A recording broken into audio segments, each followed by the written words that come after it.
बघा, 1000 रुपयाचे दशादशे 12% दराने 2 महिन्याचे मासिक पद्धतीने आणि चक्रवाढ व्याज किती असा प्रश्न.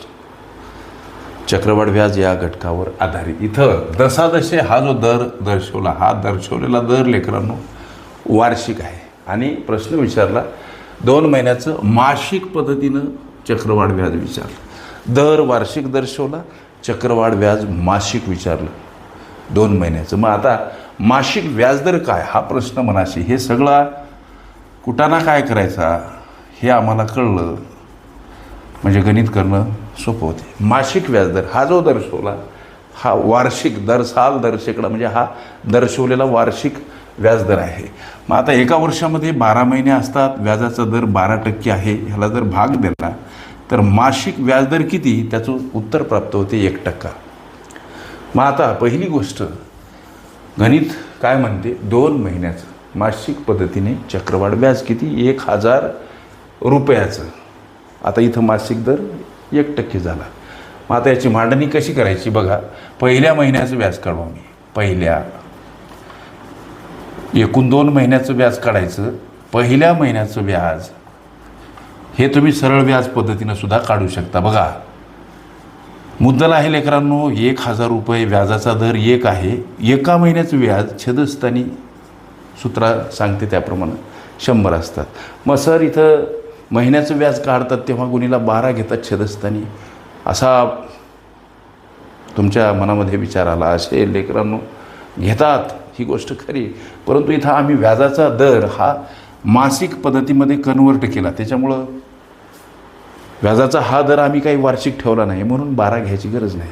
पुढे चला, आता हा भाग जातो 10नं. मग आता इकडं उरलं काय तर 10 गुणीला 1 गुणीला 1 हा गुणाकार 10 रुपये हे झालं लेकरांनो पहिल्या महिन्याचं व्याज. दुसऱ्या महिन्याचं व्याज किती, दुसऱ्या महिन्याचं व्याज किती बाबा, दुसऱ्या महिन्याचं व्याज किती. आता चक्रवाढ व्याज हे प्रकरण म्हणजे कसं असते लेकरांनो, पहिल्या वर्षी जे काही व्याज झाला असेल ते व्याज दुसऱ्या वर्षी मुद्दलामध्ये कन्वर्ट केले जात असते. पहिल्या वर्षाच्या शेवटी व्याज मुद्दलामध्ये ॲड केले जाते आणि मुद्दल अधिक व्याज बनणारी रास दुसऱ्या वर्षासाठीची मुद्दल होत असते. ह्या काही गोष्टी पक्क्या लक्षात ठेवा. म्हणजे आता दुसऱ्या वर्षीची मुद्दल, इथं असा प्रश्न, दुसऱ्या वर्षीची मुद्दल काय झाली बाबा, तर 1000 रुपये ही प्रारंभीची मुद्दल, त्याच्यामध्ये हे 10 रुपये व्याज, याचा अर्थ 1010 रुपये ही आता दुसऱ्या वर्षासाठीची मुद्दल झाली. मग एक प्रश्न आम्ही मनाशी करायचा की दुसऱ्या वर्षाचं व्याज काय बाबा, आपलं दुसऱ्या महिन्याचं, हे तुम्हाला समजून सांगायसाठी झालं. दुसऱ्या महिन्याची मुद्दल लक्षात घ्या, ही झाली दुसऱ्या महिन्याची मुद्दल. लक्षात आलं तुमच्या, दुसऱ्या महिन्याची मुद्दल काय झाली 1010. मग दुसऱ्या महिन्याचं व्याज, गोष्टी लक्षात घ्या. दुसऱ्या महिन्याचं व्याज काय बाबा, सूत्र तेच. इथं मुद्दल आता 1010 झाली, व्याजाचा दर 1 आणि दुसरा महिना हा 1च आहे.